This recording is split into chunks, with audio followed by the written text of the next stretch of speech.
So, what is going on today, guys? Welcome back to DC Unplugged. And as titled, we have ourselves a Nami Burn-E 2 Max. So, today's video, we're going to be basically unboxing it and showing you how to put together your e-burn. So let's get to it. Perfect.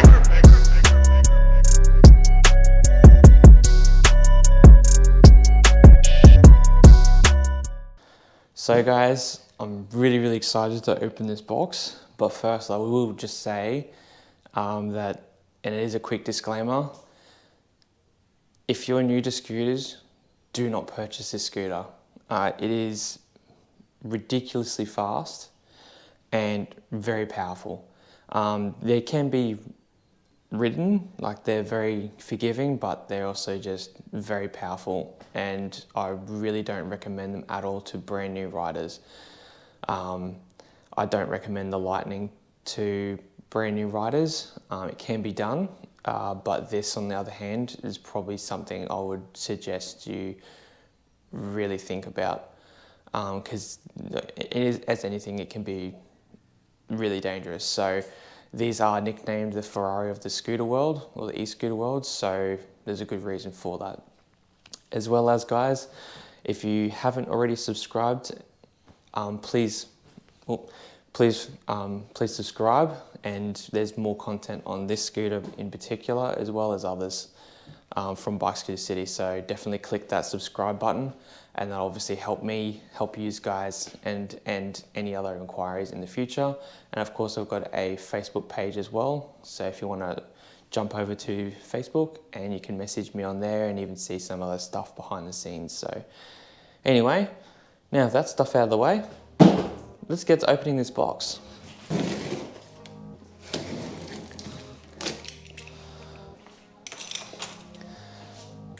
So you probably would have seen before, I was actually sitting on this box. This box is so rigid, it's ridiculous. Like, they've packaged it so well. Like, it's got these big thick parts around there, so already I'm really impressed with the packaging. Everything's really solid, it doesn't bow in on the top. Yeah, I'm impressed, to say the least already, just in packaging wise. So let's open her up and see what she looks like inside. Wow, okay, cool. I'll bring these guys in. So this is what your e-burn should look like, or Burn-E, I should say. When it comes in, look at that beautiful carbon fiber. I'm not sure if that's gonna come up on there, but wow, that looks good. So this is what it looks like. We've got our charge pack down there, and we have our dampener, which is pretty cool. So let's pull all that out, and we'll carry on. So folding mech, we might pull this up. The handlebars, very nice. By the way, guys, I'm that excited. Like, I genuinely got this really late last night, and it is currently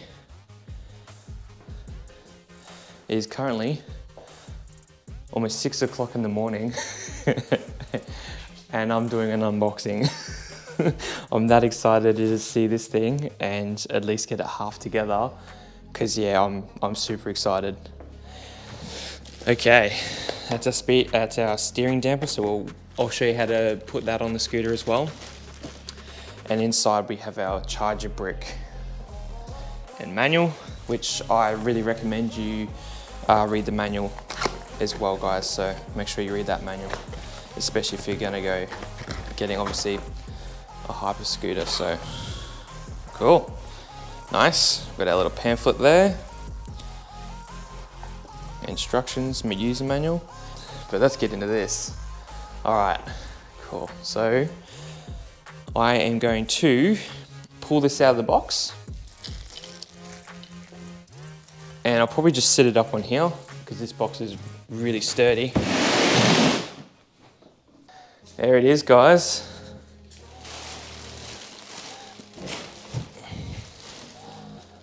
Yeah, wow, what a beast. Ew. 4-piston Logan brakes up the front. Yeah, wow. What a beautiful looking scooter. Yeah, cool. All right, well, let's get this pulled out. No one likes to see the plastic.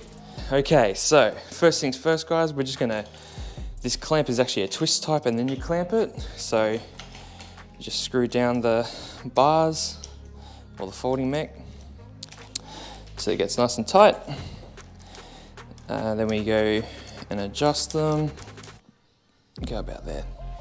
That'll do, I'm pretty confident in that. Beautiful. So now our stem is locked in. So what we've got to do is we basically just got to move the headlight straight, and that way we can flip our bars up. Thought I'd show you really quickly, guys, too, is that little bag. So that little bag that came in the Nami pack, you'll see has a little Nami logo on it. So I'll pull that out real quick. So this is your toolkit, little Nami logo in there, which is pretty cool. Love that touch. These actually feel pretty quality too. And we've got our little cap for our bars to keep them locked into place. Just loosen that off, just because I don't want to scratch the carbon fiber. And flip these over like so, moving the wires around, making sure we don't damage anything. On she goes. Move the screen forward so we can get to that top cap.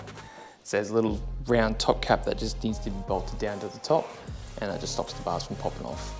How it works, just in case you guys don't know, it just basically sits to the top, goes in, you tighten with your Allen key, and that stops your handlebars from popping off if they ever get loose.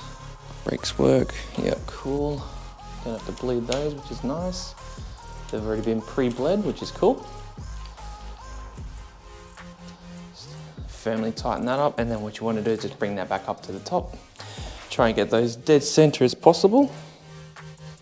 So there's a pinch bolt on the back of the gooseneck. You do need to tighten those two up to actually clamp onto your stem.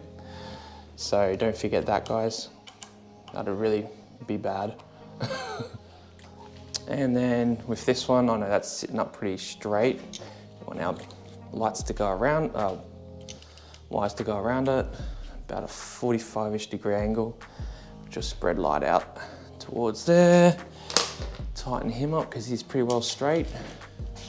That's pretty much it for the tightening of everything up. Everything else is actually already tightened from factory. Obviously you can go along and move those all around to your own liking, but I actually don't mind where they're sitting. They seem pretty well spot on for me.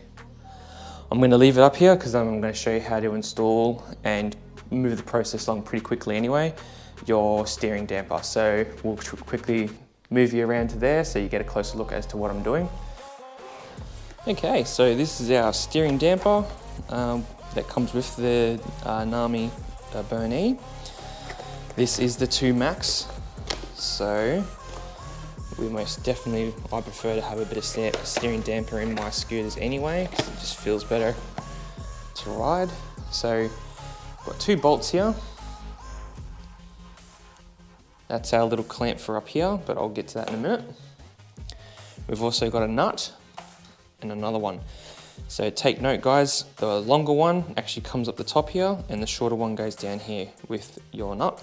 But I'll show you how that works in just a second.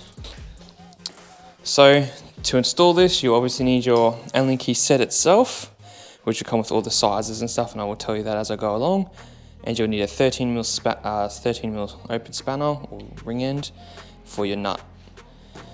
So we'll grab the little adapter out. Look at that, beautiful. So you can adjust the dampening here. This one's pretty stiff, so we're just gonna loosen that off so we can move it around. So the ring end actually goes down here. So we'll grab our short, put them through, down through that, and just rest it up on there for the time being. Grab our 13mm nut, twist him on there, grab our open end, and I think it's going to be on this, it's going to be the 8. Actually, maybe the 6. I'm gonna go with 6. Yep, so it's the 6. Gonna put our open end on there and just tighten it down until our spring washer in the middle here is nice and flat, and just give it a little nip. Done. Moving on to the front, this collar slides over the top of the steering damper and actually clamps down to this cylinder here. And how it grips is it's got these little like machines like kind of things. So the quick rule of thumb, so I've already done this one, I've done one of these once before. Quick rule of thumb is you put your thumb in front of the cylinder and pretty much just a little tiny gap behind that is usually where you want it. So I'll show you exactly what I mean by that. We'll just tighten it up and I will try my best to show you guys how to align this to be perfectly centered. Because if you don't get this right, it'll turn really good one way and you only give you ever so slightly a turn moving the opposite lock. So we'll just tighten this up. Okay, so I've just finished tightening that up, obviously until that little spring washer in there is completely flattened and a little nip. So now we're going to move on to tightening this little guy. So this is a, what was it? It was a 5mm. So the next one down from these bolts, which is that was a 6. These two are 6s with a 13 and a 5mm to tighten that. So we're going to grab our 5mm. But what we want to do is we want to move this cylinder till it's about there-ish. So I'm not sure if you can quite see that, but there you go. So you can see there I've got a thumb on the cylinder and there's a slight gap. So once you've done that, you pretty much just want to, maybe about there, pretty much want to tighten it up. And then we're going to check if we've actually aligned it properly. Now to do that, we've basically got to swing from left to right. Like so. So that's nice and tight now. All right, alignment time. So what we're going to do is we're going to turn the steering left to right. And that steering damper will move, as you can see down the thing. And what we're looking for is this swing arm here, this little bolt, but on the other side, we want that to be like half across because I haven't quite got that yet. So you can see there, it's sort of out, but if I swing the other way, I don't get anywhere near as much lock. So I haven't quite got that right. Easiest way to correct this is to now, again, grab your 5mm, loosen off this bolt so it slides. And generally what I like to do is I will try and match it by eye. And because I've done one of these before, just move it and wriggle it and it will slide down. Again, we just want this back arm to come just past the frame to see this lower portion of the arm, but on the opposite side, so inside here. So it should be about there, and that should be our sweet spot. So what have we got there? So about a thumb, yep, about a thumb gap there. So if we go the opposite side, I'm hoping you guys can see that on camera, I really am. Yeah, perfect. So we pretty much got the same amount of lock on each side. So you can see there, that's the back of the C-arm. And I've pretty much got the same if I go to the other side, as you can see there. So that's all you're looking for, is just that even amount of seeing the back C-arm there. So now that that's all sorted out, you can go through and obviously pull down the scooter onto the ground and you can adjust it to however you like. So guys, that is how to fit your dampener onto your Nami Burn-E 2 Max. I would dare say it'd be the same for the Nami Burn-E 2, the 28 amp hour one, and this is the 32 amp hour. Hence the reason why we have the 4-piston Logan brakes front and rear.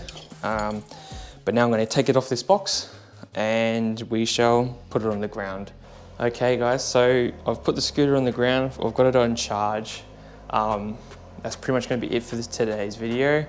Go up there and subscribe to see obviously the review to this beautiful scooter. So until then, I hope everyone rides safe out there, wear a helmet, stay upright and all that fluffy stuff, and I shall see you hopefully in the next video. Thank you so much guys for watching, and I'll see you in the next one. Cheers.